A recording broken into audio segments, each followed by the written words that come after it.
చంపడమే ప్రయోజనంగా విష్ణువు కాని శివుడు కాని చంపరు. ఎందుకు చంపవలసి వచ్చిందో తెలుసా అండి? ఇచ్చినటువంటి అధికారాన్ని దుర్వినియోగం చేసేసి పాడు చేసేస్తున్నారు. పూజకి పూజ చేస్తాడు, పూజ వలన వచ్చిన శక్తిని లోకోపకారమునకు వాడుతున్నారు అనుకోండి, వాళ్ళ జోలికి రారు. ఆ వచ్చినటువంటి శక్తిని స్వార్థమునకు వాడుకుని ప్రపంచాన్ని పాడు చేయడానికి వాడితే ఈశ్వరుడు తీసేయాలి, తప్పదు. కాబట్టి ఆయన ఏం చేశాడంటే, త్రిపురాసుర సంహారము చెయ్యాలి అంటే ఆ ధర్మభంగం చెయ్యాలి, అసలు ముందు రాకుండా చెయ్యాలి. ఎందుకంటే పాడు చేస్తున్నాడు వచ్చింది.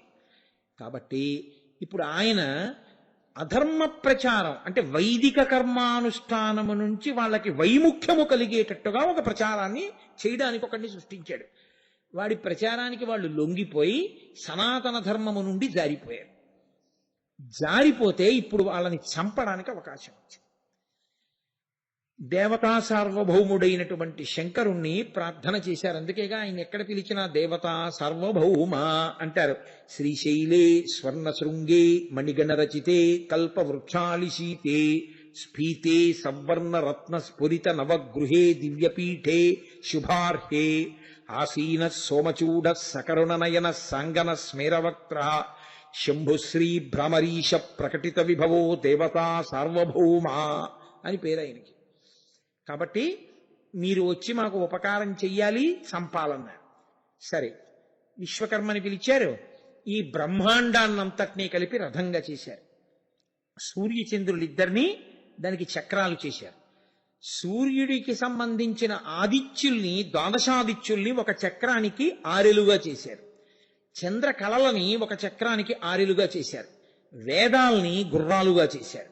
సరస్వతీదేవిని ఆ చేతిలో ప్రణవాన్ని కొరడాగా చేశారు. ఆ కొరడా ఆ మేరు పర్వతాన్ని ధనస్సుగా చేశారు. ఆదిశేషుణ్ణి వింటినారిగా చేశారు. ఆ టంకారం సరస్వతీదేవిగా చేశారు. బాణం శ్రీమన్నారాయణుడయ్యాడు. అయి మేరు పర్వతాన్ని ధనస్సుగా చేసి పట్టుకున్నాడు. దేవతా సార్వభౌముడైన వాడు తప్ప వీటిని భరించగలిగిన వాడెవరు? అప్పుడు పరమశివుడు బయలుదేరి వచ్చి ఈ రథాన్ని అధిరోహించాడు. చతుర్ముఖ బ్రహ్మగారు ఈ రథాల్ని నడుపుతున్నారు. నడుపుతుంటే శివుడే ఆ రథం ఎక్కేటప్పటికీ ఆ రథం ముందుకు నడవడం మానేసి, వేదాలు కదండి గుర్రాలుగా ఉన్నాయి, వాటి కాళ్ళు చతికిలు పడిపోయి ముందు కాళ్ళు అవి వంగిపోయి ఆ రథం నడవలేదు. అంటే వేదం కూడా శివుడి గురించి చెప్పగలనని అనలేదు. వేదమునకు కూడా ఆయన అందడు. కాబట్టి ఇప్పుడు శ్రీ మహావిష్ణువే ఆ వృషభ రూపాన్ని దాల్చి రథాన్ని లాగారు. అందుకే బాణత్వం వృషభత్వమర్ధవపుషా భార్యాత్వమార్యాపతే ఘోణిత్వం సకితా మృదంగ వహతా చేత్యాది రూపం తదౌ తత్పాదే నయనార్పణంచ కృతవాం తద్దేహ భాగో హరి పూజ్యాత్ పూజ్యతరస్య ఏ మహిమచేత్కో వా తదన్యోధిక. అనేక రూపాలతో శ్రీ మహావిష్ణువు శివుణ్ణి సేవించడినటువంటి కారణం చేత శరీరార్థ భాగం ఇచ్చి హరిహరమూర్తి వచ్చింది. అస్య కైలాస అస్యతి స్థీయతి ఇది కైలాస. ఆ కేళీ సమూహములు జరుగుతున్నటువంటి ప్రతి ప్రదేశము కైలాసము. ఇప్పుడు మీరు జాగ్రత్తగా పట్టుకోండి. నేను ఉపన్యాసం చెప్తున్నాను, ఇది మీకు అర్థమయ్యేటట్టు చెప్పాలని. అది చెప్పేటప్పుడు నాలో భావము బాగా నిండిపోయి అది వ్యక్తం అవుతున్నప్పుడు, చూడండి, వ్యక్తం అంటే పైకి కదా, వ్యక్తం అవుతున్నప్పుడు అన్నప్పుడు నా రెండు చేతులు ఏమయ్యాయి? ఇలా అన్నాయి. ఇలా అనడం శివుడు. ఈ కదలిక వ్యక్తమైనప్పుడు అంటే పైకొచ్చినప్పుడు అన్నప్పుడు నా కదలిక, నా ముఖంలో భావం లాస్యం అమ్మవారు. ఇప్పుడు చెప్పండి, ఎక్కడుంది కైలాసం? ఎక్కడో ఉందా? మీ ఎదురుగుండానే ఉందా? అంటే నాకు కైలాసం ఎక్కడుంది? నేను ఇప్పుడు ఇది చెప్పగానే మీ అందరూ నవ్వారే, మీ నవ్వులో నాకు కైలాసం. ఓ, అక్కడ లేదు కైలాసం, ఇక్కడే ఉందా అని మీరు తేలిక పడిపోయి నవ్విన నవ్వు మీ భావాన్ని వ్యక్తీకరించిందా లేదా? ఆ నవ్వినప్పుడు మీ పెదవులు కదిలి మీ పళ్ళు కనపడ్డంలో వచ్చినటువంటి కదలిక మీ భావము కైలాసం. ఇప్పుడు ఎక్కడున్నారు పార్వతీ పరమేశ్వరులని నేను చెప్పాలి? అక్కడికి నేను పరిమితం చేశానని కాదు కైలాసం అంటే, అది యథార్థమైన అర్థం. అన్ని చోట్ల అంతటా వాళ్ళిద్దరు లేని ప్రదేశము లేదు. శివుడు వినా ఇంకొకటి లేదు. అందుకైన స్థాణుహు, ఆయన ఇంకా వ్యాపించడానికి ఇంకొకటి లేదు. అంతటా ఆయన వ్యాపించిపోయాడు. అది శివుడు. మీరు అందుకే చూడండి, ఈ దర్శనం చేయడం వచ్చిన వాడికి ఎంత ఆనందమో తెలుసా అండి. శివాలయానికి వెళ్ళి శివ దర్శనం చేయక్కర్లేదు ఆయన. ఆయన ఏం చేస్తాడంటే, ఎక్కడికొచ్చి కూర్చొనివ్వండి, కదలికల అన్నిటి యందు పార్వతీ పరమేశ్వరుల్ని చూస్తాడు. మీరు అందుకే చూడండి, ఒక భావము ఒక కదలికతోటే ఉంటుంది లోకంలో. నాకు కోపం వచ్చేసింది అనుకోండి, నా పెదవులు వణికిపోతాయి. నాకు చాలా కోపం వచ్చేసింది అనుకోండి, ఇలా ఇలా అంటే. అంతేకాని చాలా కోపం వచ్చిన వాళ్ళు ఇలా ఇలా అన్న వాళ్ళని నాకు చూపించండి, అలా ఎవరన్నారు, ఇలాగే అంటారు. ప్రేమ వచ్చేసింది అనుకోండి, ప్రసన్నమైపోయి కౌగిలించేసుకుంటాను. ఇలా సంతోషం వచ్చేసింది అనుకోండి, కళ్ళు ఇలా విప్పారిపోయి ముఖంలో ప్రసన్నత తెలిసిపోతుంది. ఇవాళ గురువుగారు సంతోషంగా ఉన్నాడు రోయ్, ముఖంలో ప్రసన్నత గోచరిస్తుంది. అసలు అది కాదు, లోపల నా గుండె కదులుతోంది, నా జీర్ణాశయం కదులుతోంది, నా కళ్ళు కదులుతున్నాయి, నా రక్తం ప్రతి చుక్క తల దగ్గర నుంచి అరికాళ్ల వరకు కదులుతూనే ఉంది. లేకపోతే అది శివం ఎందుకైంది? మరి కదలద్దు, కదులుతోంది. నాలో ఉన్నటువంటి నరములన్నీ కదులుతూ ఉంటాయి, నాడులు కొట్టుకుంటూ ఉంటాయి. ఇలా పట్టుకు చూశారనుకోండి, టక్ టక్ టక్ టక్ అని కొట్టుకుంటూ ఉంటుందా లేదా? కొట్టుకుంటూ ఉంటుంది. ఈ కదలికలన్నీ భావములకు కారణములు. ఇవి కలిసి ఉండడం కైలాసం. మీరు చూడండి, ఓ కుక్క కోపం వచ్చిందనుకోండి, పరిగెత్తుకెళ్ళి ఎవరన్నా కరవడానికి పరిగెడుతుంది.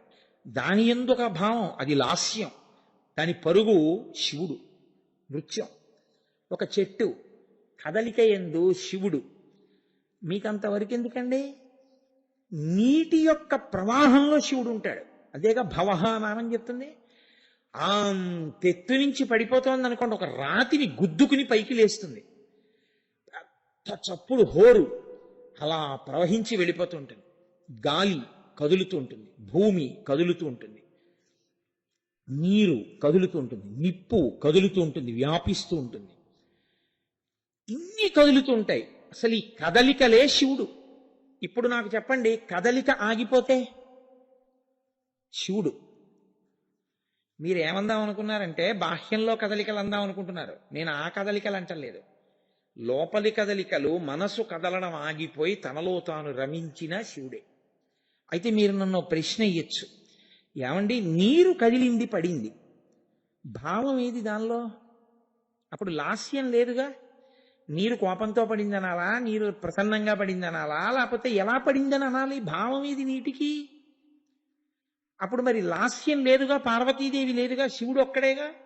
అప్పుడు దాన్ని నృత్యం అనాలా, తాండవం అనాలా, కేళి అనాలా? అప్పుడు కేళి లేదుగా అక్కడ, ఇద్దరు కలిస్తేగా కేళి. మరి అక్కడ కేళి ఎలా వస్తుంది? నేను మీతో ఓ మాట చెప్తాను చూడండి.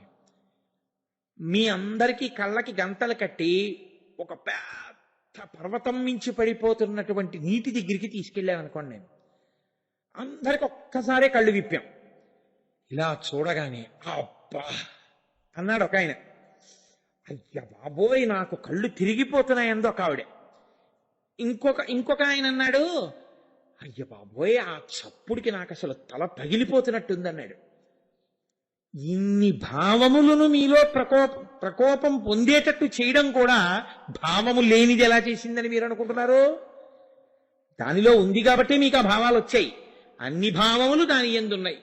గాలి కదిలితే భావం లేదని ఎందుకు అనుకుంటున్నారు? మీకు తగిలితే అమ్మయ్య హాయిగా ఉంది అంటున్నారా లేదా?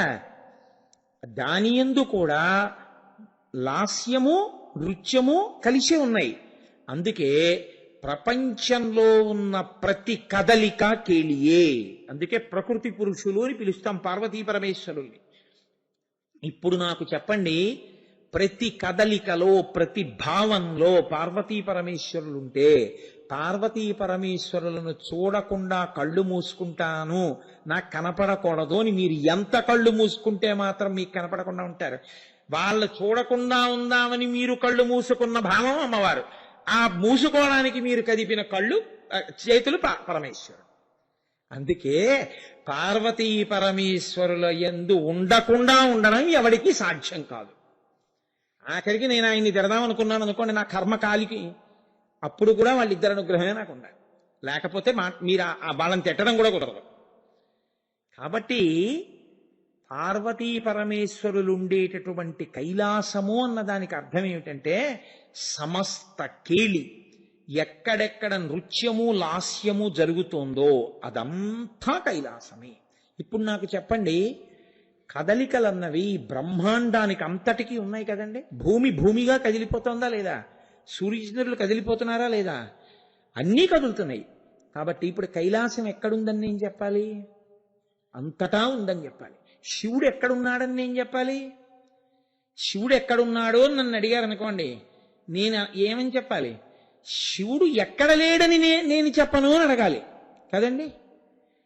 అంతటా ఉన్నాడు, అన్నిటా ఉన్నాడు, ప్రతి కదలికలో ఉన్నాడు, నా రక్తంలో ఉన్నాడు, నా మాంసంలో ఉన్నాడు, తెల్లవారేటప్పటికి పెరుగుతున్న నా జుట్టులో ఉన్నాడు, పెరుగుతున్న నా గోళ్లలో ఉన్నాడు, నా కదలికలలో ఉన్నాడు, నా నిద్రలో ఉన్నాడు, నా గుండెలో ఉన్నాడు, నా జీర్ణాశయంలో ఉన్నాడు, నా ఊపిరిలో ఉన్నాడు, నా ఊపిరి తిత్తులలో ఉన్నాడు. ఆయన లేనిది ఎక్కడని చెప్పను.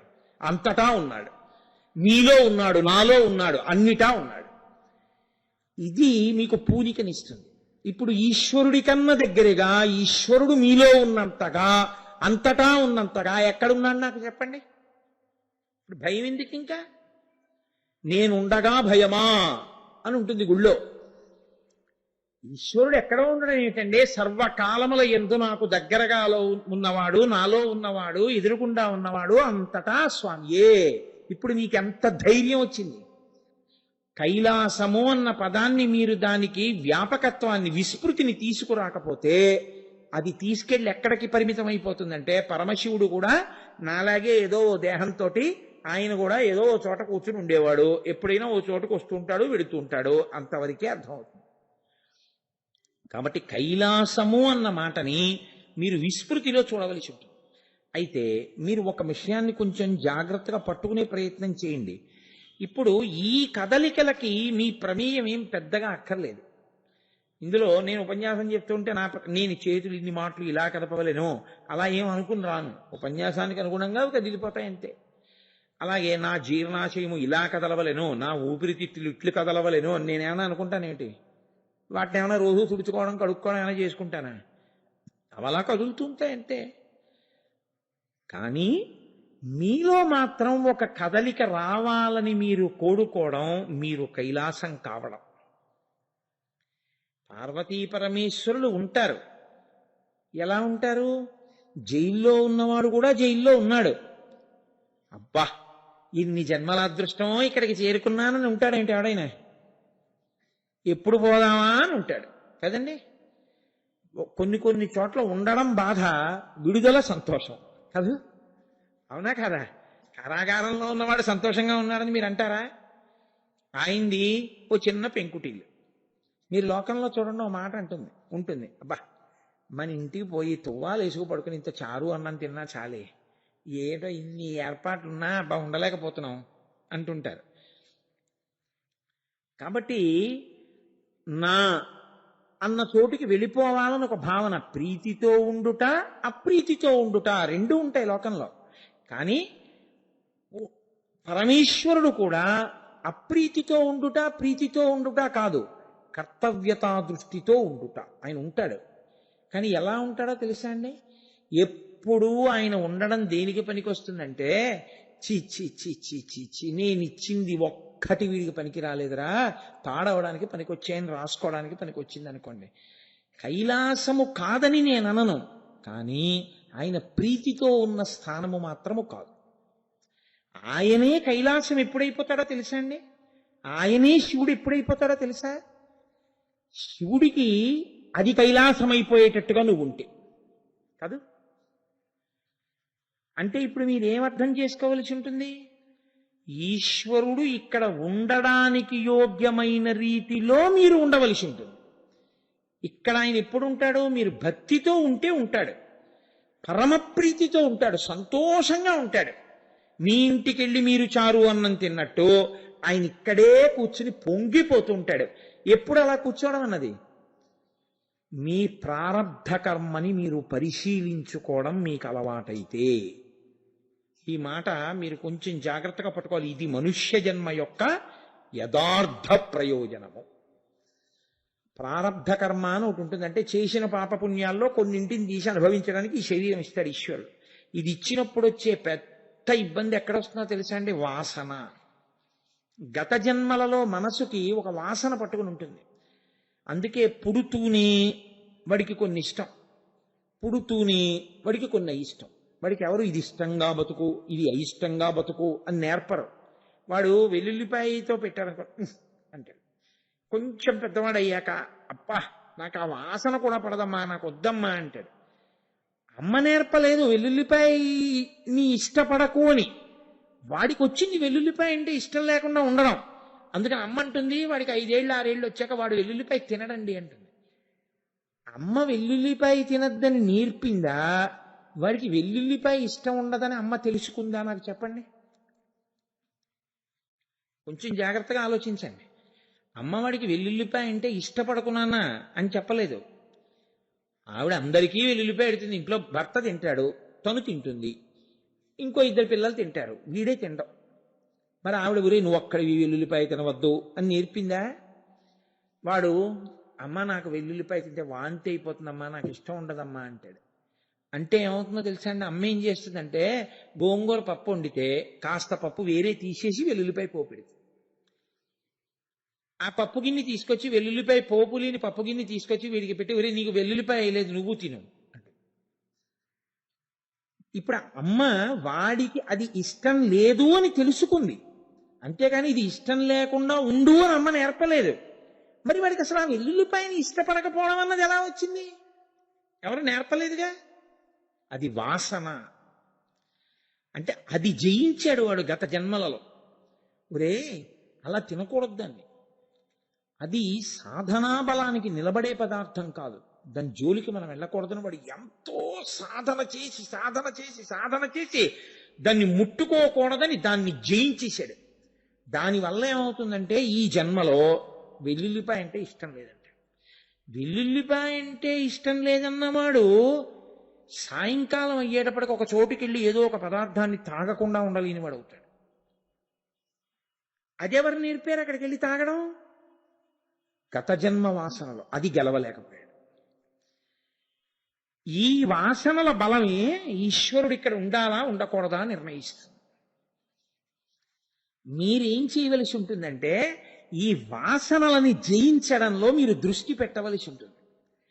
అది మంచి వాసన అనుకోండి. ఒక ఉదాహరణకి స్నానం చేయకుండా కాఫీ తాగడాయన భార్య అంటుంది అబ్బా ఎన్ని మాటలు చెప్పానో అనండి, చలికాలంలో కూడా ఎందుకంటే లేవగానే కాఫీ తాగితే వచ్చిన నష్టం ఏంటంటారా, స్నానం చేసి తాగుతానంటారు. అంటే ఆయనకి శౌచము అలా అలవాటు ఉండిపోయిందనమాట. ఎప్పుడో అది ఇప్పుడు వచ్చేసింది. ఉంచుకోండి దాన్ని. అసలు పూజ చేయకుండా 2 ఇడ్లీ తినేసి పూజ చేయడం పర్వాలేదు. ఒక్క అరగంట ముందు లేచి నేను పూజ చేసి అంత ఉండలేకపోతే, శరీరం ఏ కారణము చేతనైనా ఆరోగ్యరీత్యా అంగీకరించకపోతే దోషం లేకుండా కొంచెం పాలు తాగి ఓ అరగంట పూజ చేసుకొచ్చి వెంటనే పలహారం చేస్తాను. ఇప్పుడు ఈ జిహ్వచాపల్యాన్ని గెలిచాడు. మీరు చూడండి, కొబ్బరికాయ తెస్తాడు, రేపు కొబ్బరి కోరు శనగపప్పు వెయ్యే అంటాడు. ఇంకా కొట్టనే లేదు అసలు ఈశ్వరుడు వాడు. ఇంకా అది ఈశ్వరుడు ఏం తింటాడు అంటే జిహ్వచాపల్యం. ఈశ్వరుడికి పెడదాం అసలు ఆ భావన లేదు. ప్రారబ్ధమునందు మీ బుద్ధితో వాసనని గెలవగలగాలి, దానికి వశులవ్వడం కాదు. అరే నేను ఎందుకు ఏంటి వాసన, ఎందుకు నాకు ఈ బలహీనత, ఎందుకు నన్ను ఇలా లాగుతూ ఉంటుంది అని పరిశీలనం చేసుకుని దాని పట్ల మీకు వైముఖ్యము కలిగేటట్టుగా మీరు ప్రవర్తించాలి. అది ఎందువల్ల వస్తుందంటే నేను మీకు నిజం చెప్తున్నా, పుస్తకాలు చదవడం వల్ల కూడా రాదు. భగవద్గీత, రామాయణం, భారతం, భాగవతం అక్కడ పెడితే తప్పు చేయకుండా ఉండాలనుకున్నవాడు చేయకుండా ఉంటాడని మీరు అనుకుంటున్నారా? చేస్తే పుస్తకాలు లేచి కొడతాయనుకుంటున్నారా? గురువాక్యం ఒక్కటే మారుస్తుంది. గురువాక్యం ఏం చేస్తుందో తెలుసా అండి? అరే అరే గెలవాలి, ఇది అడ్డు పెట్టి లేకపోతే పాడైపోతామని చెప్పారు గురువుగారు. ఇది నన్ను లాగుతోంది, తప్పు చేయించాలని చూస్తోంది, ఇది గత జన్మల వాసన అన్నమాట. దీన్ని నేను నిర్మూలించాలి. ఇప్పుడు మీరు నిర్మూలించాలంటే ఏం చేయాలి? దాని మీద మీకు వైముఖ్యం కలగాలి. ఇప్పుడు ఆ వైముఖ్యం కలగడానికి అనుగుణమైనటువంటి ఆలోచనలు లోపల పెంచుకుంటారు. అంతే. మీరు చూడండి, కొంతమంది ఉంటారు, నేను యథార్థంగా ఉన్నట్టు చెప్పేస్తానని ఇవాళ ఆ మాట అనడమా అనకపోవడమా అని కూడా లేకుండా, మీరు అన్నం తిన్నారా అండి, నేను అన్నం తింటున్నాను, మీరు అన్నం తింటారా అని అడగడు ఆయన. మీరు టిఫిన్ చేశారా, నేను టిఫిన్ చేస్తున్నాను అని అడగడు ఆయన. మీకు మంచి బట్టలు ఉన్నాయా, నేను మంచి బట్టలు వేసుకున్నాడు అని అడగడు ఆయన. మీకు డబ్బులున్నాయా, నాకు డబ్బులున్నాయి అడగడు ఆయన.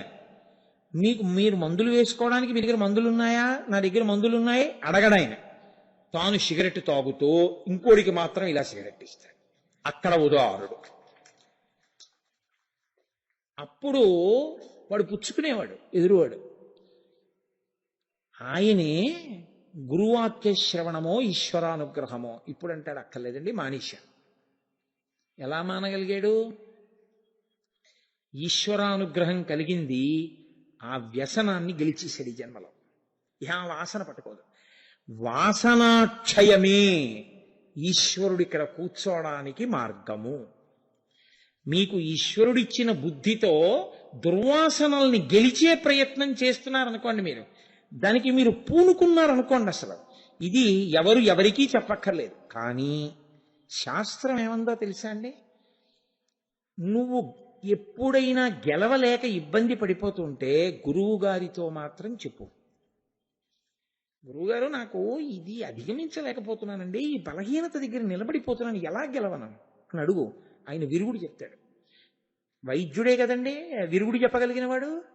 విషం మీరు తాగితే చచ్చిపోతారు, విషం వైద్యుడు శుద్ధి చేసిస్తే బతికిపోతారు. శుద్ధి గురువుకి తెలుసు. కాబట్టి ఆయన మార్గం చెప్తాడు, ఇలా గెలు అని చెప్తాడు. మీరు ఆ వాసనని గెలుస్తారు. ఎన్ని వాసనలు మీరు గెలుస్తారో, గెలవడానికి మార్గాల్ని మీరు ఎలా తెలుసుకుంటారో, మీ బలహీనతల్ని మీరు దాటి జీవితాన్ని ఈశ్వరమయం చేసుకోవడం వస్తే ఈశ్వరుడు ఇక్కడే కూర్చుంటాడు. దానికి మహాభారతంలో తేలిక మార్గం చెప్తారు. మీరు ఎదుటివాడికి ఏదైనా చేసేటప్పుడు నేను అక్కడ ఉంటే అని ఆలోచించడమే. ఆకలితో ఉన్నాడు, నేను ఆకలితో ఉండి ఆయన తింటూ ఉంటే మీరు వెంటనే, అప్పుడు నాకు పెడితే ఎంత సంతోషిస్తానో, ఇప్పుడు పెట్టు.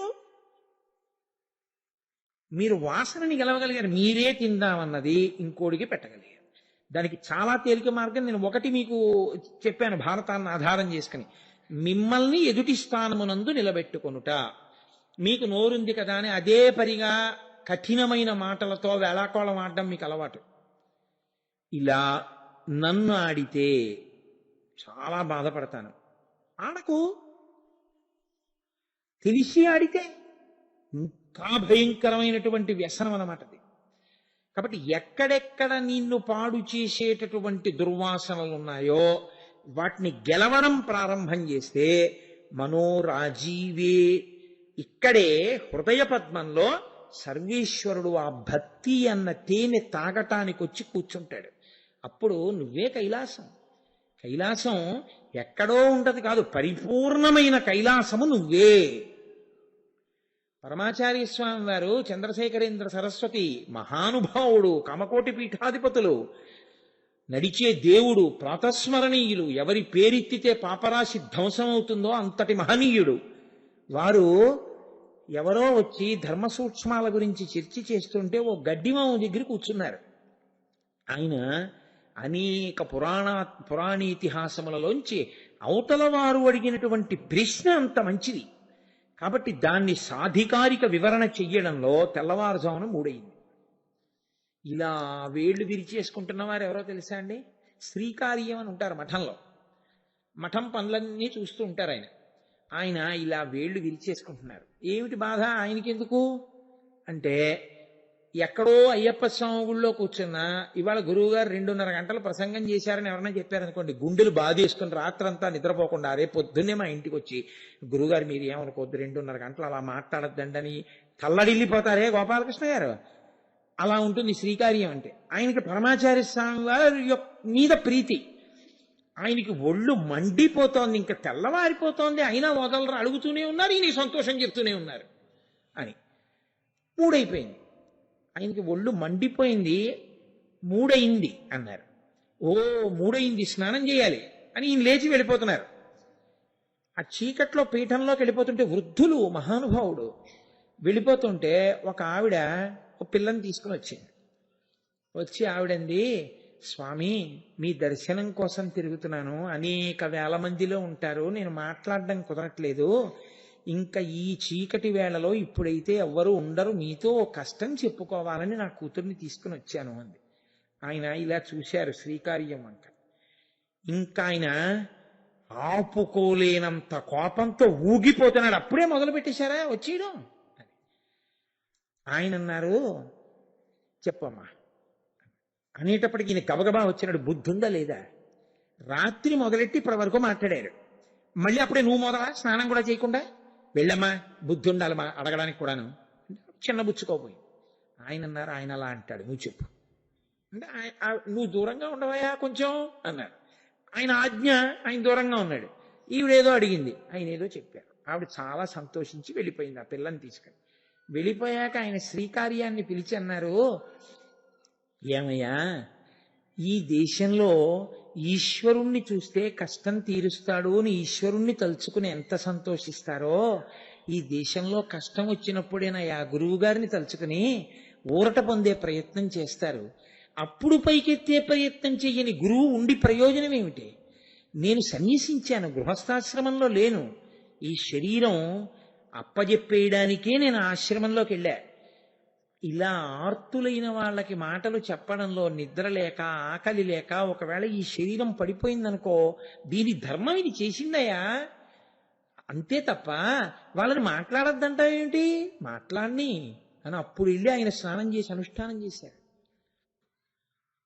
కాబట్టి కైలాసము అంటే శివుడు నీ యందు ఉన్నాడు అంటే దాని అర్థం ఉన్నాడు అని పొంగి పొమ్మండం కాదు, ఉన్నవాడు ఉండడానికి వీలైన రీతిలో ఉంచడం మీ చేతిలోనే ఉంది. ఇప్పుడు బుద్ధి చేత మీరు అలా తయారు చెయ్యాలి దీన్ని.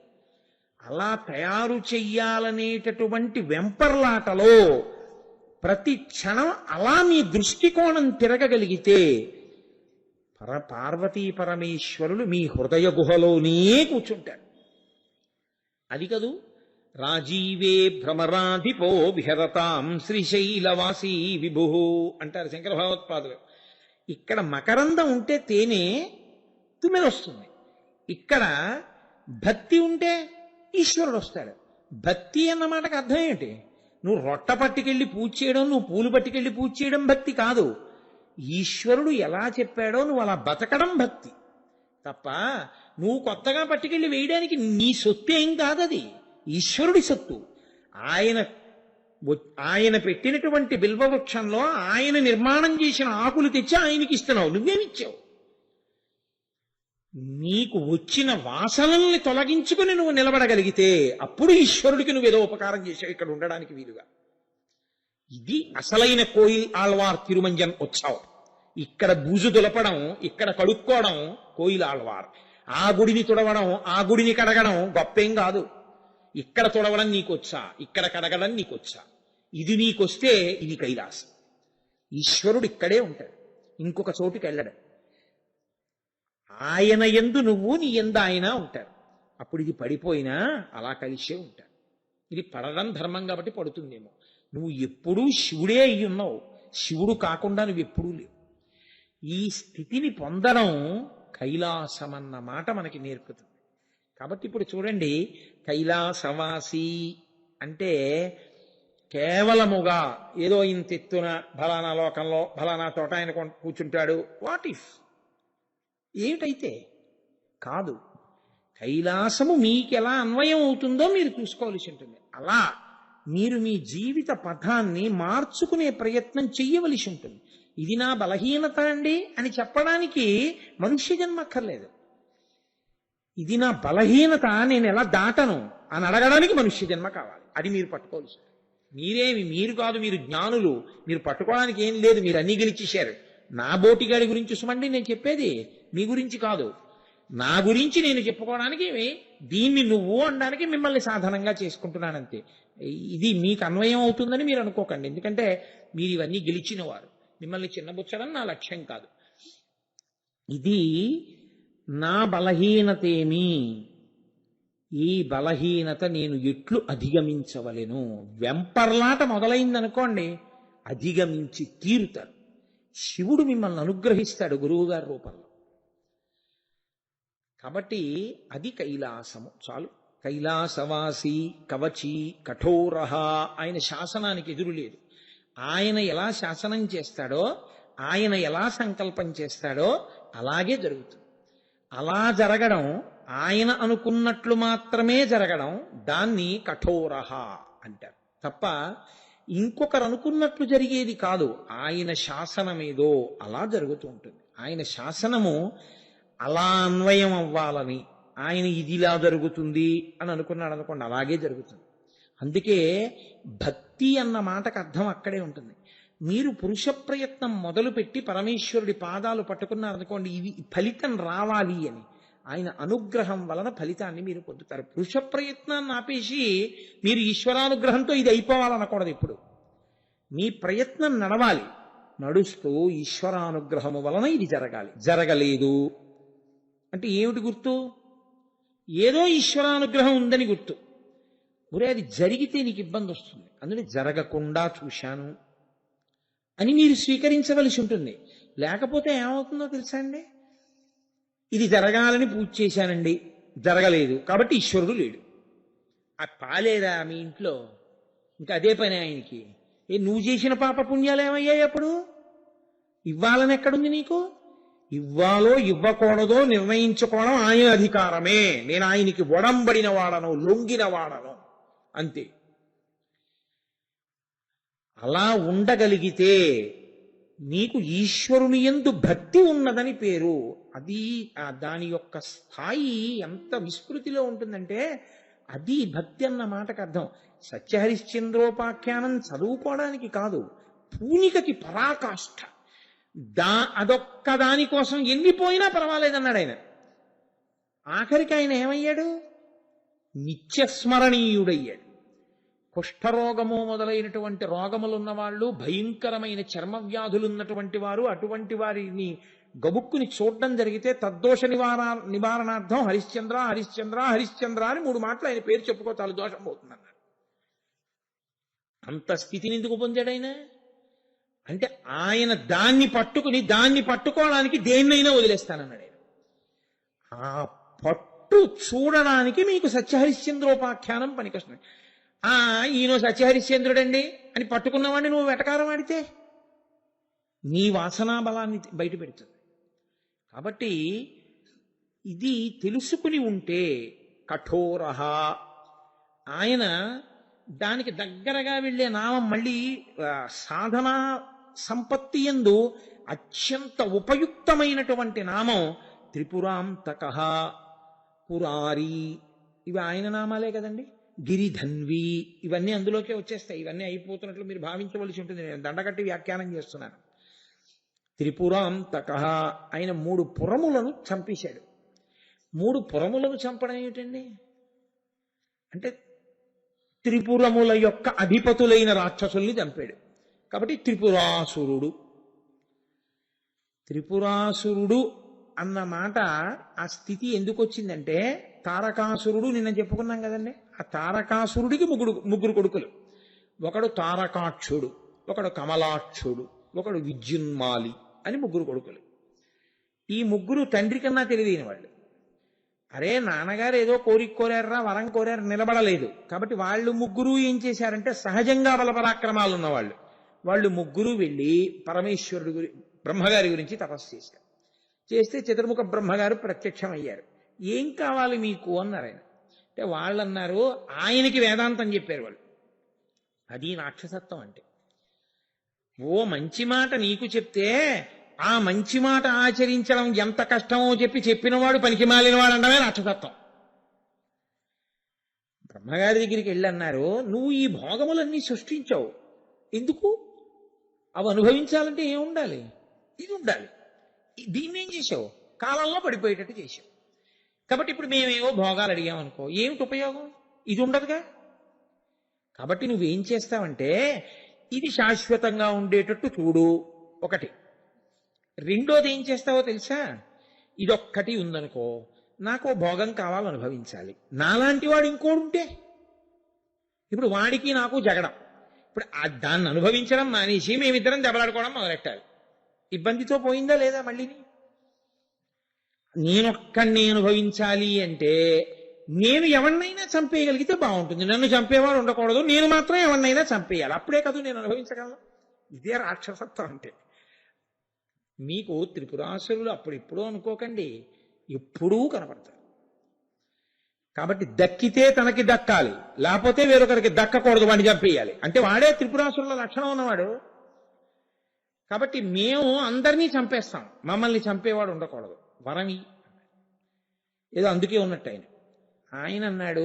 అలా చాలా మంది అడిగారు నన్ను ఇంతకు ముందు కూడాను, కానీ కుదరదు. కొన్ని సెట్ ఆఫ్ రూల్స్ ఒకటి ఉంటాయి కదా పరబ్రహ్మం ఇచ్చినవి. అమ్మ బాబోయ్, నిజంగా ఈశ్వరుడు ఇది మళ్ళీ బ్రహ్మాండంలో కలిసిపోతుంది అన్నాడు కాబట్టి ఉన్నాం కానండి, లేకపోతే ఈ పాటికి అసలు పుడుతూనే తినేదురు కదా చాలా మంది రాక్షసులు మన అందరినీ. ఉపన్యాసాలేమిటి నా బుర్ర అది. కాబట్టి వెళ్ళిపోవాలిరా, పిండాండం బ్రహ్మాండంలో కలిసిపోవాలి. నువ్వు అడుగు, ఎలా పోతావు అంటే వాళ్ళు అన్నారు, సరే మీరు అడిగారు కాబట్టి మేము చెప్తాం, 1000 దివ్య సంవత్సరముల లోపల అసలు మేము చచ్చిపోకూడదు. ఎందుకంటే నేనేదో అన్నాను అనుకో, అలాగ బుక్కుని వచ్చేస్తే ఈశ్వరుడు. అలా చాలా మంది చచ్చిపోయారు మా వాళ్ళు, పాపం తెలియక జరగదు కదా అనుకుని అనడం, ఆయనేమో అలా వచ్చేయడం, దానికి మినహాయింపులు. హిరణ్యకశిపుడు అడిగితే నరసింహావతారంగా వచ్చేయడం, తారకాసురుడు అడిగితే ఏదో అగ్నిలో దాచినటువంటి వీర్యంతో సుబ్రహ్మణ్యుడు పుట్టి చంపేయడం, ఇలా అయిపోతుంది. అందుకే మేము ముందు మొట్టమొదట మా నియమం ఏమిటంటే 1000 దివ్య సంవత్సరములు బతకాల, తర్వాత చావడం అన్న ప్రశ్న చూద్దాం. సరే పోనా తర్వాత ఎలా చచ్చిపోతారు?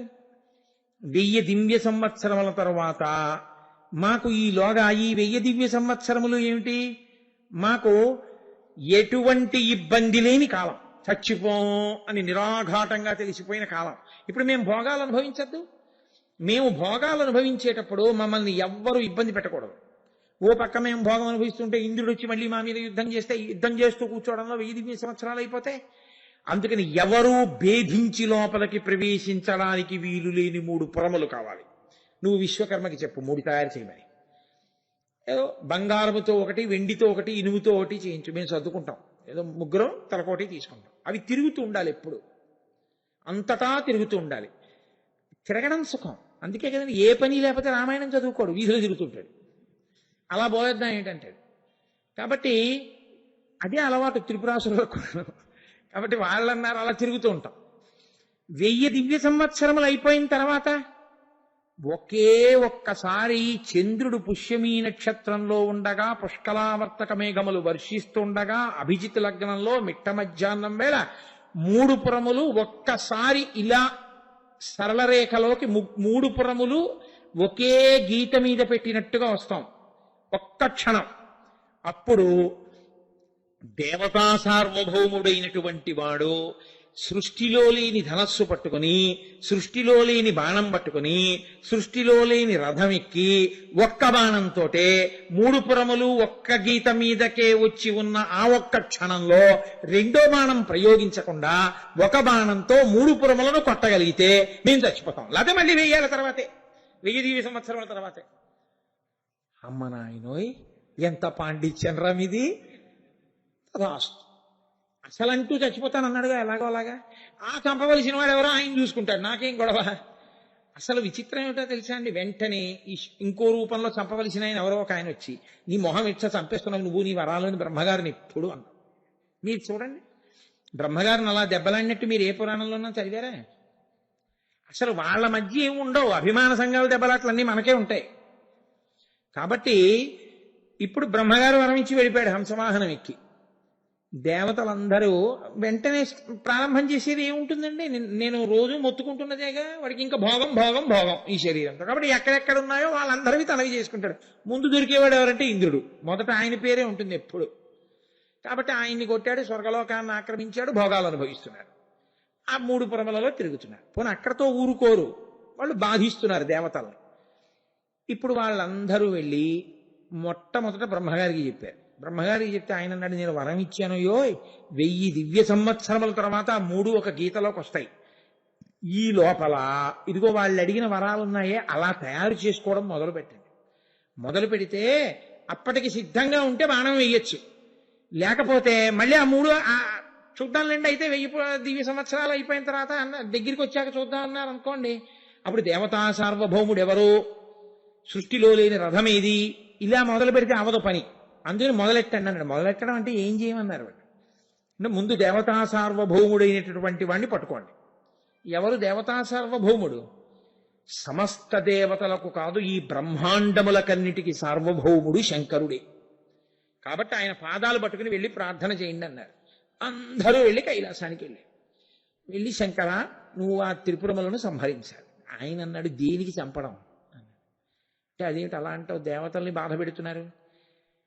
మిమ్మల్ని బాధ పెడుతున్న మాట యథార్థం, కానీ వాళ్ళు పరమ ధర్మంతో ఉన్నారు. వాళ్ళ స్వీయ ధర్మం వరకు అభిషేకం చేస్తారు, త్రికాల సంధ్యావందనం చేస్తారు, హోమం చేస్తారు, పూజ చేస్తారు. ఆ ధర్మము దెబ్బతింటే అప్పుడు నేను చంపాలి. వాళ్ళు ధర్మంతో ఉండగా ఎలా చంపుతాను? మరి ఎలా దెబ్బతింటుంది? శ్రీ మహావిష్ణువుని అడగండి. విష్ణువుని అడిగారు. అప్పుడు ఆయన ఒక కొత్త పురుషుణ్ణి ఒకడిని సృష్టించి వాళ్ళు అధర్మం వైపుకు అడుగేసేటట్టుగా చూశారు. అయితే మీరు ఇక్కడ ఒక విషయాన్ని జ్ఞాపకం పెట్టుకోవాలి. చంపడమే ప్రయోజనంగా విష్ణువు కాని శివుడు కాని చంపరు. ఎందుకు చంపవలసి వచ్చిందో తెలుసా అండి? ఇచ్చినటువంటి అధికారాన్ని దుర్వినియోగం చేసేసి పాడు చేసేస్తున్నారు. పూజకి పూజ చేస్తాడు, పూజ వలన వచ్చిన శక్తిని లోకోపకారమునకు వాడుతున్నారు అనుకోండి, వాళ్ళ జోలికి రారు. ఆ వచ్చినటువంటి శక్తిని స్వార్థమునకు వాడుకుని ప్రపంచాన్ని పాడు చేయడానికి వాడితే ఈశ్వరుడు తీసేయాలి, తప్పదు. కాబట్టి ఆయన ఏం చేశాడంటే, త్రిపురాసుర సంహారము చెయ్యాలి అంటే ఆ ధర్మభంగం చెయ్యాలి, అసలు ముందు రాకుండా చెయ్యాలి. ఎందుకంటే పాడు చేస్తున్నాడు వచ్చింది. కాబట్టి ఇప్పుడు ఆయన అధర్మ ప్రచారం అంటే వైదిక కర్మానుష్ఠానము నుంచి వాళ్ళకి వైముఖ్యము కలిగేటట్టుగా ఒక ప్రచారాన్ని చేయడానికి ఒకరిని సృష్టించాడు. వాడి ప్రచారానికి వాళ్ళు లొంగిపోయి సనాతన ధర్మము నుండి జారిపోయారు. జారిపోతే ఇప్పుడు వాళ్ళని చంపడానికి అవకాశం వచ్చింది. దేవతా సార్వభౌముడైనటువంటి శంకరుణ్ణి ప్రార్థన చేశారు. అందుకేగా ఆయన ఎక్కడ పిలిచినా దేవతా సార్వభౌమ అంటారు. శ్రీశైలే స్వర్ణ శృంగే మణిగణ రచితే కల్పవృక్షాలిశీతే స్ఫీతే సవర్ణ రత్న స్ఫురిత నవగృహే దివ్యపీఠే శుభార్హే ఆసీన సోమచూడ సకరుణ నయన సాంగన స్మేరవక్త్ర శంభుశ్రీ భ్రమరీశ ప్రకటిత విభవో దేవతా సార్వభౌమ అని పేరు ఆయనకి. కాబట్టి మీరు వచ్చి మాకు ఉపకారం చెయ్యాలి, చంపాలన్నారు. సరే, విశ్వకర్మని పిలిచారు. ఈ బ్రహ్మాండాన్నంతటినీ కలిపి రథంగా చేశారు. సూర్యచంద్రులిద్దరినీ దానికి చక్రాలు చేశారు. సూర్యుడికి సంబంధించిన ఆదిత్యుల్ని, ద్వాదశాదిత్యుల్ని ఒక చక్రానికి ఆరెలుగా చేశారు. చంద్రకళలని ఒక చక్రానికి ఆరెలుగా చేశారు. వేదాల్ని గుర్రాలుగా చేశారు. సరస్వతీదేవిని ఆ చేతిలో ప్రణవాన్ని కొరడాగా చేశారు. ఆ కొరడా ఆ మేరు పర్వతాన్ని ధనస్సుగా చేశారు. ఆదిశేషుణ్ణి వింటినారిగా చేశారు. ఆ టంకారం సరస్వతీదేవిగా చేశారు. బాణం శ్రీమన్నారాయణుడయ్యాడు. అయి మేరు పర్వతాన్ని ధనస్సుగా చేసి పట్టుకున్నాడు. దేవతా సార్వభౌముడైన వాడు తప్ప వీటిని భరించగలిగిన వాడెవరు? అప్పుడు పరమశివుడు బయలుదేరి వచ్చి ఈ రథాన్ని అధిరోహించాడు. చతుర్ముఖ బ్రహ్మగారు ఈ రథాల్ని నడుపుతున్నారు. నడుపుతుంటే శివుడే ఆ రథం ఎక్కేటప్పటికీ ఆ రథం ముందుకు నడవడం మానేసి, వేదాలు కదండి గుర్రాలుగా ఉన్నాయి, వాటి కాళ్ళు చతికిల పడిపోయి ముందు కాళ్ళు అవి వంగిపోయి ఆ రథం నడవలేదు. అంటే వేదం కూడా శివుడి గురించి చెప్పగలనని అనలేదు. వేదమునకు కూడా ఆయన అందడు.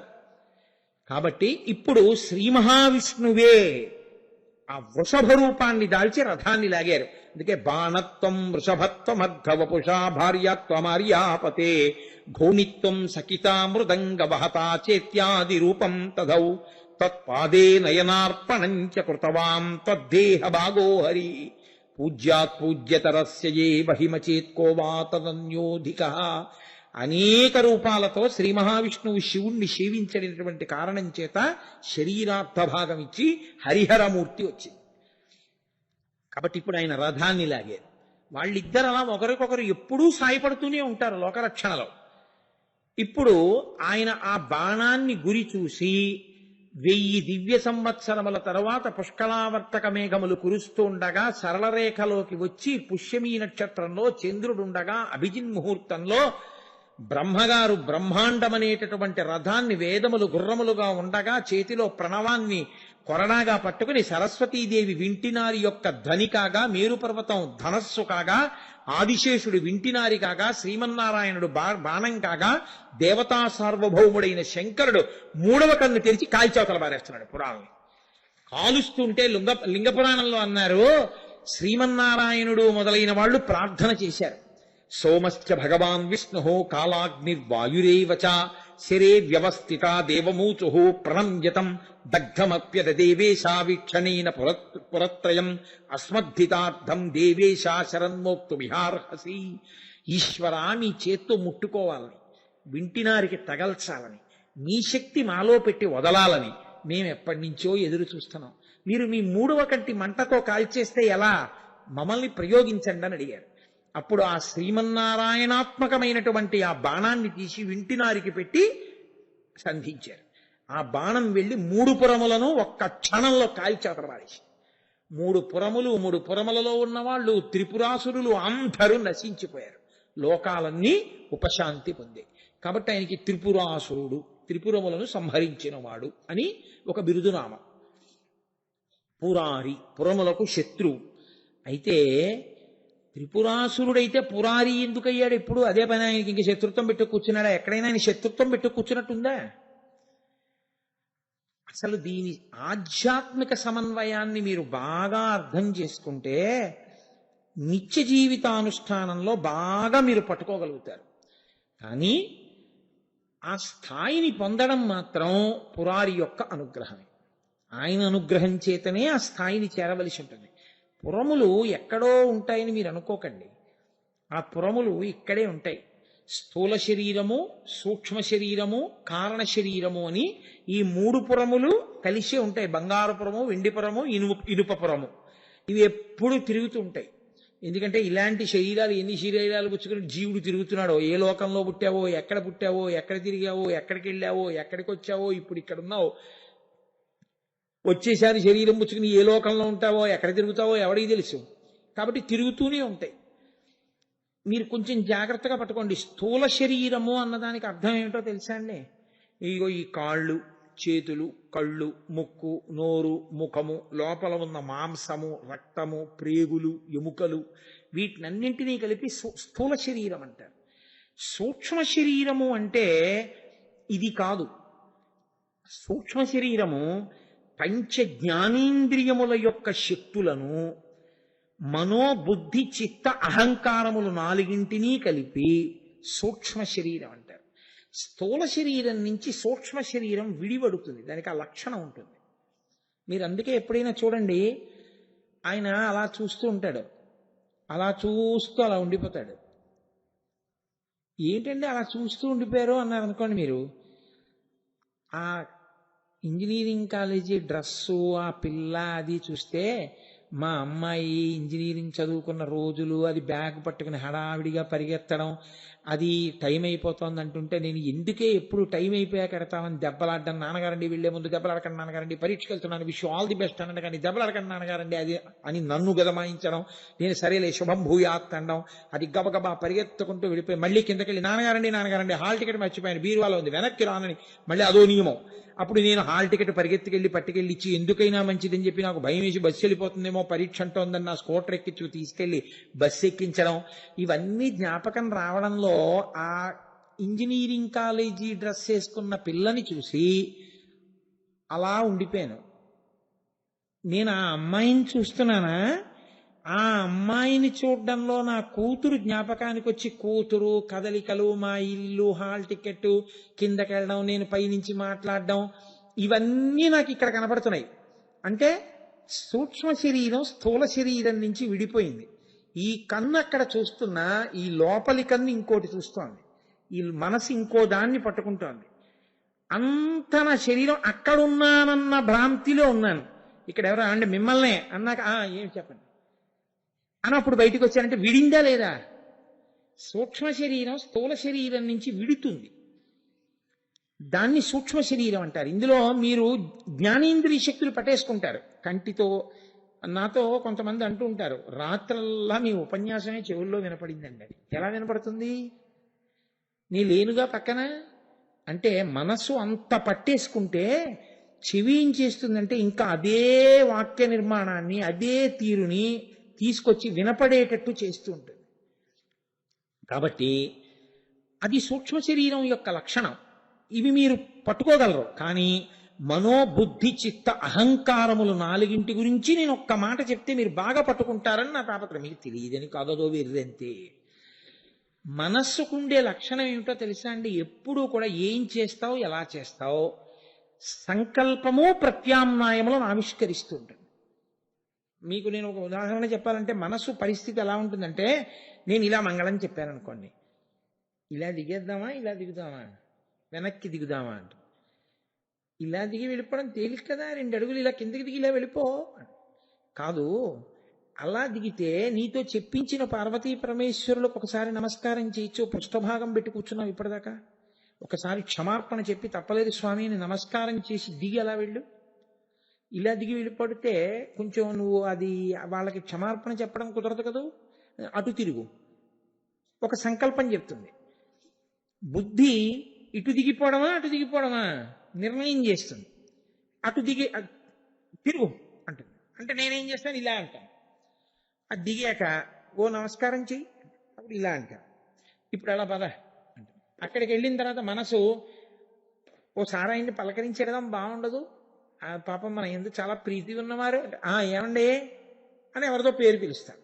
అంటే బుద్ధి నిశ్చయాత్మకం, ఆ అంది పిలుస్తాను చాలు. ఇంకంతకన్నా పెద్ద ఉదాహరణ అక్కర్లా. మనసు ప్రతిపాదన ప్రత్యామ్నాయములు చెప్తుంది. బుద్ధి ఆ ప్రతిపాదన అంగీకరించాలా, ఏ ప్రత్యామ్నాయం స్వీకరించాలి నిర్ణయం చేస్తుంది. చిత్తము బుద్ధి నిర్ణయించిన దాన్ని చేసుకుంటూ వెడుతుంటుంది. తాళం తీ అందనుకోండి బుద్ధి, తాళం ఏం తీద్దామా, దాన్ని తీమందామా ఏంటి, ఇప్పుడు ఆ చీకట్లో సరిగ్గా కనపడదు, ఏడాది ఎందుకు వచ్చింది మనకి, గంట సేపు తిప్పడం, అక్కడి నుంచి ఇబ్బంది ఎందుకు, దానికి ఇస్తే తీస్తుంది. అందుకే కదా భార్య చిన్నది చేసుకోమన్నారు, మంచి నియమం పెట్టారు అనుకుని తాళం తీవాయ్ అని తాళం చెల్లు ఇచ్చేయడమా, నేను తీయడమా?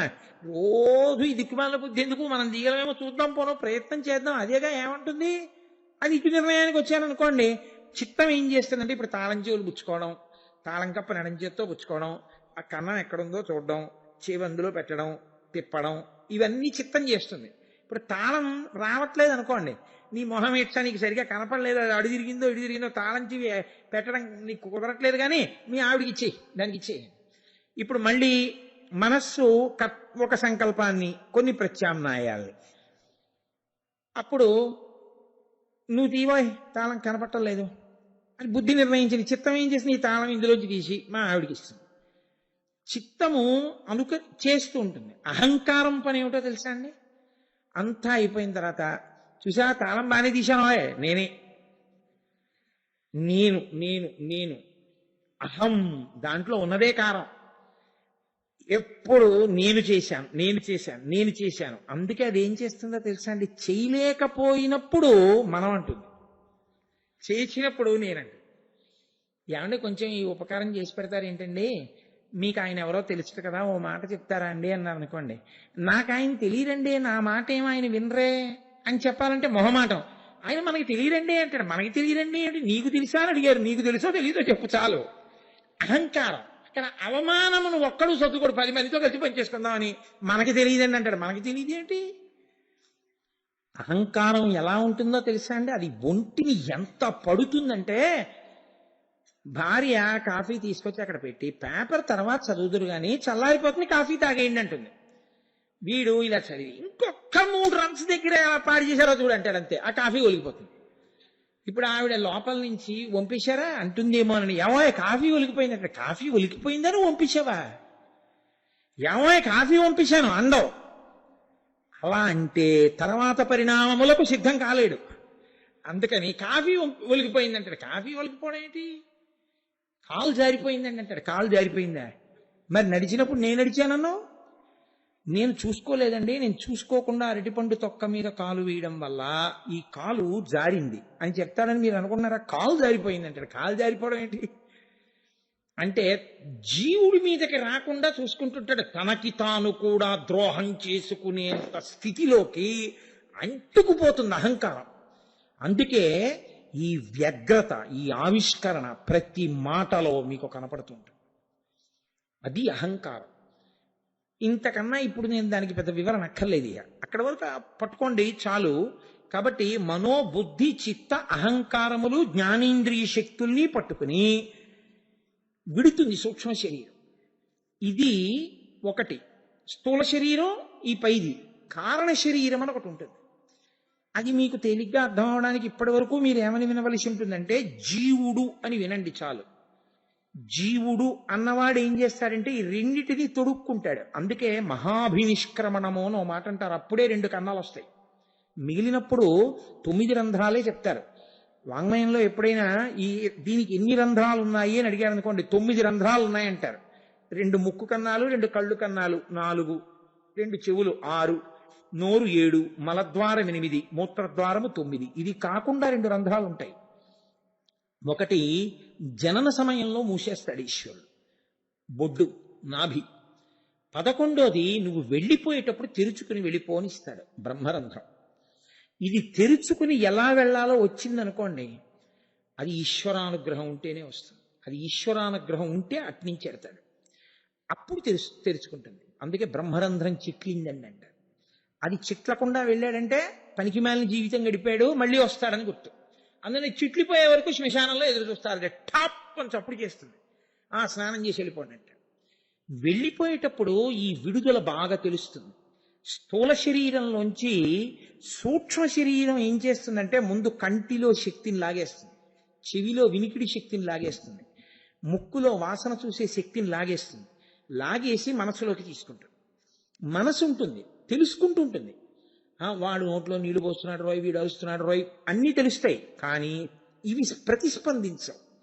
నోరు మాట్లాడదు, కన్ను ఇలా ఇలా తిరగది, నిలబడిపోతుంది. అంటే సూక్ష్మ శరీరంలోకి వెళ్ళింది. సూక్ష్మ శరీరం కారణ శరీరంలోకి వెళుతుంది. అంటే జీవుడు వీటిని పట్టుకుంటాడు. పట్టుకుని ఇప్పుడు వెళ్ళవలసిన మార్గం తలుపు తీయాలి. నీ పాపపుణ్యములను బట్టి ఆ తలుపు తీయడం ఉంటుంది. పరమేశ్వర భక్తుడైతే, అంత గొప్ప భక్తుడైతే ఈ స్థూల శరీరాన్ని, సూక్ష్మ శరీరాన్ని, కారణ శరీరాన్ని కూడా దాటిపోయి మహాభినిష్క్రమణం అంటారు. ఈ తలుపు తెరుచుకుని పైకి వెళ్ళిపోతాడు. ఈ తలుపు తెరుచుకుని పైకి వెళ్ళి, అది మీరు తెరిచే ప్రయత్నం చేయకూడదు, అది యోగ మార్గంలో తెరుచుకుని. అంతేగాని ఏదో పెట్టి పదలు కూడా నాకు మోక్షం వచ్చేసిందనే పిచ్చి పనులు చేయకూడదు. చూసుకోండి, కొన్ని చెప్పేటప్పుడు భయం వేస్తుంది, ఎవరికి ఎలా అర్థం అవుతుంటుందో అని. కాబట్టి అది ఊర్ధ్వముఖ చలనము చేసి మహాభినిష్క్రమణం చేస్తాడు. చేస్తే వాడు మోక్షానికి వెళ్ళిపోయాడు అని గుర్తు. కాబట్టి ఆ విడే ప్రక్రియ మృత్యువునందు బాగా తెలుస్తుంది. ప్రవేశం గురించి నేను ఇప్పుడేం మాట్లాడాను. అసలు ఆ జీవుడి ప్రవేశం అనేటటువంటిది నేను మీకు చెప్తే, నేను యథార్థం చెప్తున్నాను, మీకు ఇవాళ రాత్రి నిద్ర పట్టదు కూడా. నేను యథార్థం చెప్తున్నాను. అసలు జీవుడు ప్రవేశించడం ఎలా ఉంటుంది నేను చెప్తే, నేను ఖచ్చితంగా చెప్తున్నా, ఈ సభలో ఎవ్వరికి రాత్రి నిద్ర పట్టదు. ఇంత కష్టపడి ఇందులోకి వస్తామా, అయ్య బాబోయ్ ఎంత దుర్వినియోగం చేస్తున్నామని భయపడిపోతారు. అలా ఉంటుంది. రావడం అంత కష్టం, వెళ్ళడం అంత కష్టం. ఈ 2 సాధన చేతనే దక్కించుకోవాలి. అందుకే భక్తితో ఉండు, విర్రవీగి తిరక్కో, పాడైపోతావు, దీపం ఉండగా ఇల్లు చక్క పెట్టుకో అంటుంటారు. కాబట్టి ఈ స్థూల సూక్ష్మ కారణ ఈ శరీరములను పట్టుకుని జాగ్రత్త, స్వప్న, సుషుప్తి 3 అవస్థలు వస్తాయి. జాగ్రత్త అంటే ఇదంతా పనిచేయడం మొదలు పెడుతుంది. జాగ్రత్త. స్వప్న స్థూల శరీరం ఉండదు, ఇదంతా అలా పడి ఉంటుంది.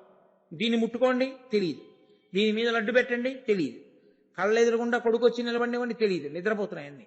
స్థూల శరీరం పనిచేయదు, సూక్ష్మ శరీరం పనిచేస్తుంటుంది ఇంకా. కాబట్టి మనసు ఈ కంటితో కాకుండా వేరొక కంటితో చూస్తుంటుంది. కాశీ వెళ్ళినట్టు కల వస్తుంది. కాశీ చూశానంటే లేకపోతే ఎవడో కొరడా పెట్టినట్టు కలొచ్చి భయం వేసి అమ్మో కొట్టేస్తున్నాడో అంటూ లేస్తాడు. మీ మొహం ఇచ్చా మీకు అలాగే అందుకే అంటాను విభూతి పెట్టుకుని ఆంజనేయ స్వామి దర్శనం పడుకోమని అని. ఇంకా వాడి కోడి తేరగా దొరుకుతాడు. పొద్దున్నే వాడి ఇంటికి వచ్చేసి ఇక వాడి తలుపు కొట్టేసి ఏమంటే కలొచ్చింది ఇలా రావచ్చా అని ప్రశ్న. నీ జీవితం మార్చుకో, అలాంటి కళలు రావు. కాబట్టి సూక్ష్మ శరీరం అక్కడ జాగ్రత్త, స్వప్న, సుషుప్తి. సుషుప్తి ఎందు ఏమైపోతుందంటే జీవుడు సుఖాన్ని అనుభవిస్తాడు కానీ ప్రజ్ఞ ఉండదు.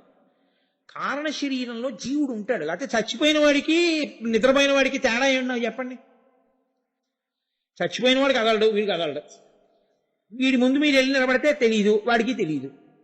కాబట్టి తీసుకొచ్చేయండి తాళ్ళు అంటున్నారా? లేస్తాడండి రేపు పొద్దున్న అంటున్నారు. పైగా తలుపు వేసి ఉంచండి పాపం పడుకున్నాడండి అంటున్నారు. కారణ శరీరం సుఖాన్ని అనుభవిస్తాడు. స్థూల సూక్ష్మ శరీరములు కూడా జీవుల్లోకి వెళ్ళిపోతాయి. అప్పుడు జీవుడు ఒక్కడే విశ్రాంతిలో ఉంటాడు. కానీ అది ఏ సుఖమో మీకు తెలియదు. ఏమయ్యా రాత్రి బాగా పడుకున్నావా? భలే నిద్ర పట్టిందండి. ఏమిటి భలే అంటే? గాఢ నిద్రలో ఏమిటే సుఖం అన్నాను అనుకోండి. సుఖం ఏంటని అడుగుతారు. ఏంటంటే ఎంత హాయిగా ఉందో నిద్రపోయినప్పుడు అంటాడు. ఏమిటా హాయి చెప్పలేడు. కారణం ఏమిటో తెలుసండి, అజ్ఞానావస్థ. కారణ శరీరమునందు జీవుడు ఒక్కడే ఉంటాడు.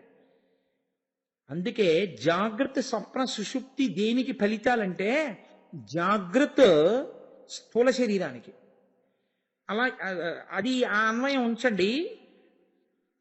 అది మళ్ళీ స్వప్నము ఎక్కడ పెద్ద అయోమయం వస్తుందంటే స్వప్నావస్థ నిద్రావస్థ.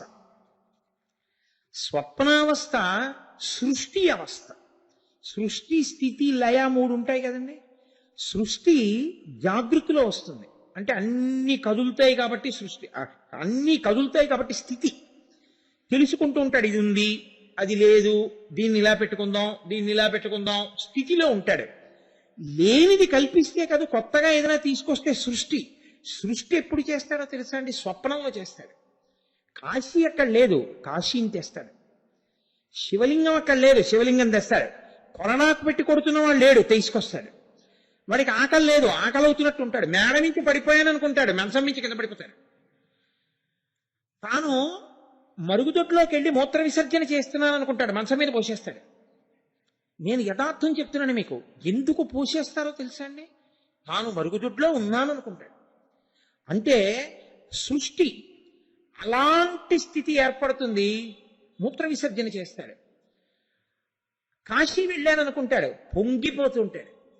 కొరనా పెట్టి కొట్టాడు అనుకుంటాడు, భయపడిపోతాడు. అందుకే పీడకలు వచ్చిందండి నాకు రాత్రి ఏమిటోనండి బాబు అలా వచ్చింది అని దాని పీడ, దాని భయం జాగృతిలో కూడా వదలదు.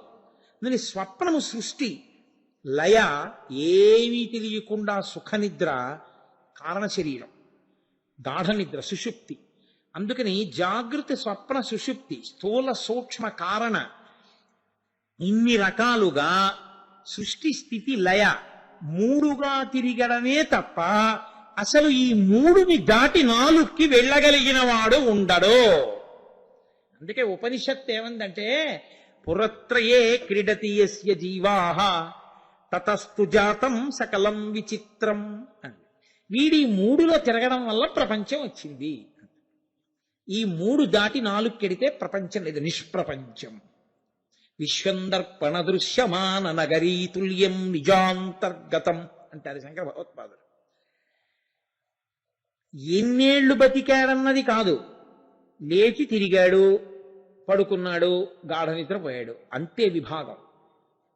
ఈ మూడుగా తిరుగుతున్నటువంటి స్థూల సూక్ష్మ కారణ శరీరములను దాటి వెళ్ళగలిగితే దివ్యకారణ శరీరం ఉంటుంది, అది భగవానుడు.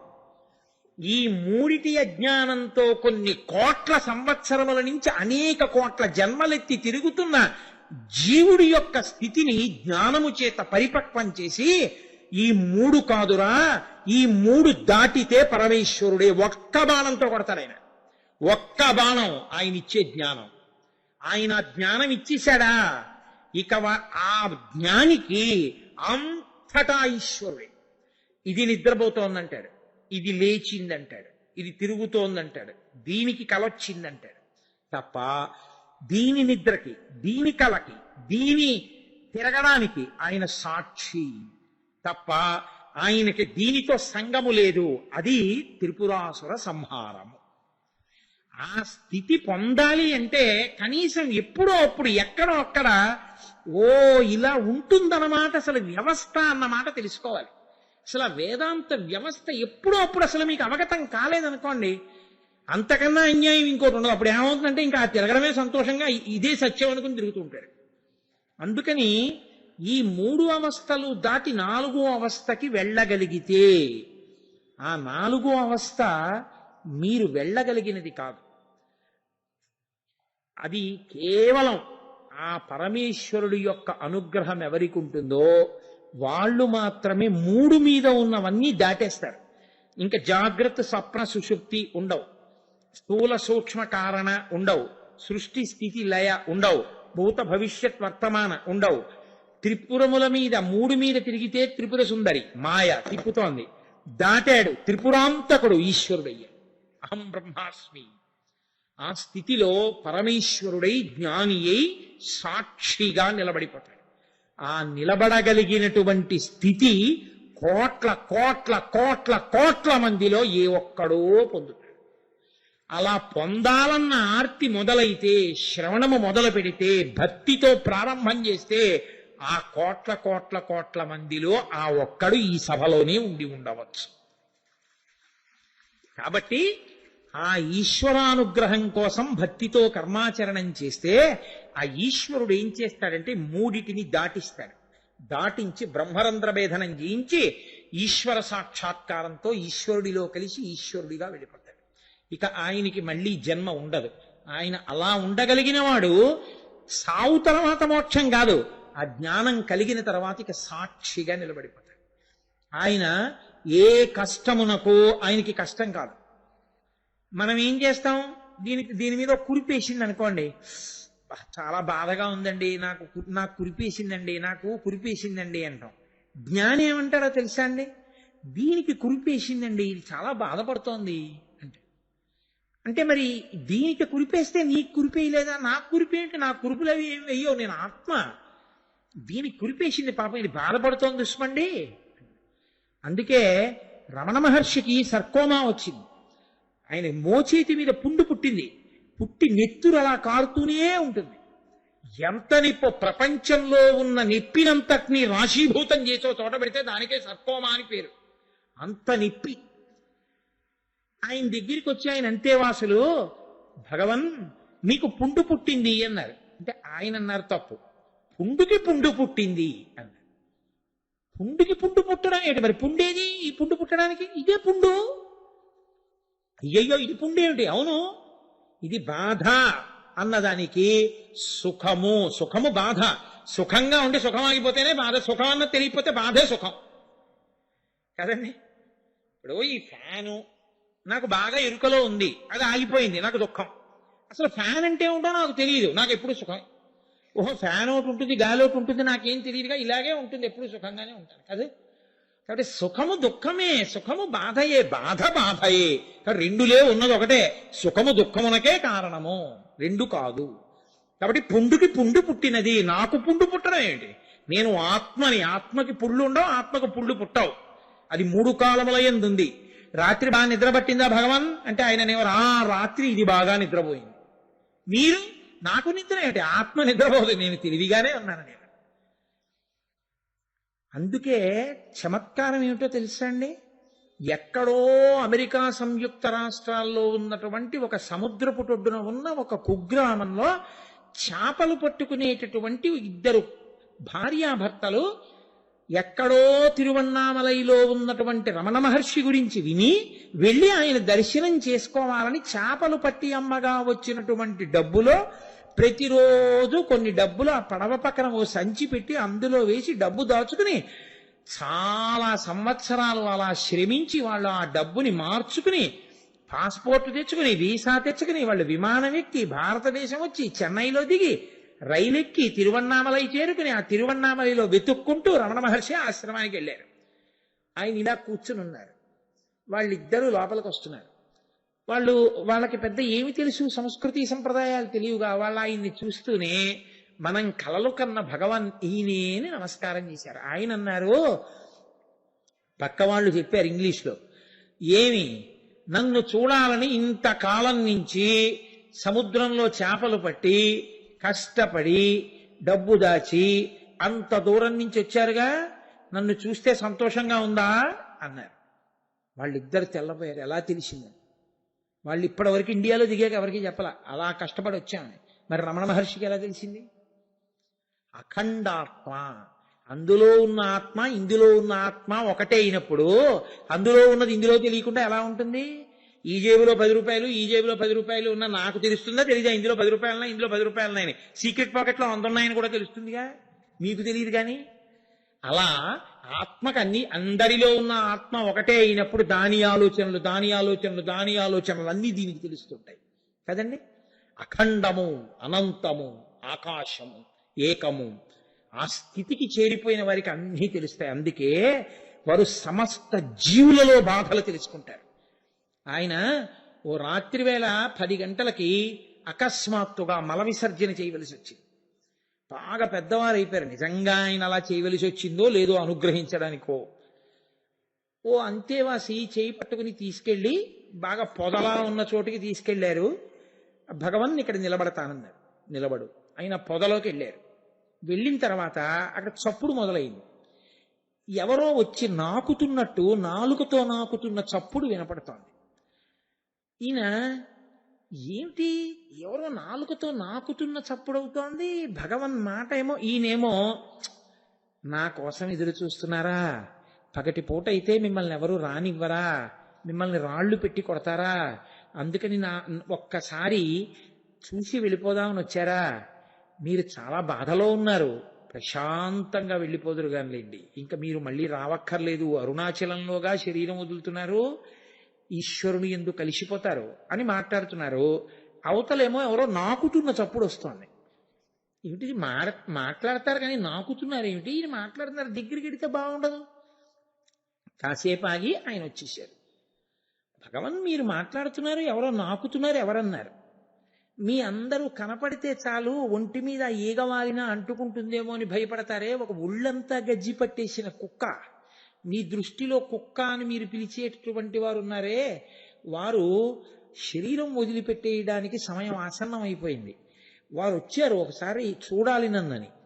వారు వచ్చారని వారికి ఒక్కరికే దర్శనం ఇవ్వాలి అంటే మీకెవరి దగ్గరికి రాకుండా ఉండాలని నేను వెడతానన్నాను. మీరు ఇక్కడి నించున్నారు, నేను వెళ్ళాను, వారు వచ్చారు.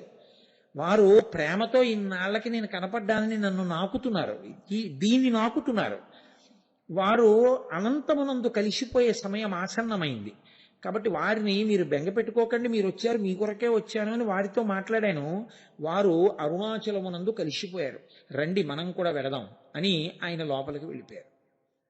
ఆయన కుక్కని కూడా వారు వారు అనే మాట్లాడేవారు. ఆయనకి ఒక కుక్క, ఒక గజ్జి కుక్క, ఒళ్ళంతా పుళ్ళు పడిపోయిన కుక్క రమణ మహర్షినంత ప్రేమిస్తోందని, ఆయన్ని చూడ్డానికి ఒక కుక్క వచ్చి అక్కడ ఉందని పొదలో, ఎవ్వరూ దగ్గర లేకుండా వెళ్ళాలంటే అదొక్కటే మార్గం అని, అప్పుడు తన ఒళ్ళంతా నాకి నాకి ప్రేమతో అది శరీరం వదిలిపెట్టాలని, అది గజ్జి కుక్క మిగిలా వాళ్ళకి. అది కూడా ఈశ్వర చైతన్యమునందు అంతర్భాగం రమణ మహర్షి. అంత సాక్షిత్వమునకు వెళ్ళి నిలబడగలిగినటువంటి ప్రజ్ఞకి వెడితే త్రిపురాసుర సంహారం అయిపోయిందని గుర్తు. ఆయన శివుడు, ఆయన జ్ఞాని, ఆయన సాక్షి. అద్భుతమైనటువంటి ఆ స్థితిని త్రిపురాసుర సంహార ఘట్టంగా, పైకి త్రిపురాసుర సంహారం ఒక్క పరమశివుడు మాత్రమే ఇవ్వగలిగినటువంటి మహోత్కృష్టమైన జ్ఞానము. నేను ప్రయత్నం చేయకపోయినా కాకతాళీయంగా కార్తీక సోమవారపు అసుర సంధ్య వేళ దాటాక ఈశ్వరుడి వాళ్ళ త్రిపురాసుర సంహారాన్ని కూడా చెప్పించేశాడు. కాబట్టి ఆయన ఇవ్వగలిగిన అత్యద్భుత స్థితికి త్రిపురారి, పురారి, త్రిపురాసుర సంహారి అని ఆయనకి పేరు. అంతటి మహానుభావుడు పరమేశ్వరుడు. అంటే ఆయన పాదములు పట్టుకున్న వాళ్ళకి ఆయన ఆ స్థితి ఇస్తాడు అన్న మంగళకర వాక్యం దగ్గర ఇవాళ ఉపన్యాసం పూర్తి చేసి, రేపు అత్యద్భుతమైనటువంటి నామం వస్తుంది అనుకుంటున్నాను. బహుశా కైలాసవాసి కవచీ కఠోర త్రిపురాంతక వృషాంకో వృషభారూఢో భస్మోద్ధూళిత విగ్రహ. ఆయన ఎద్దేమిటో ఆ పతాకం మీద యుద్ధేమిటో, అసలు ఒంటికి భస్మ ఎందుకు రాసుకుంటారో, మనం ఎందుకు భస్మ పెట్టుకోవాలో రేపటి రోజు సాయంకాలం చెప్తాను.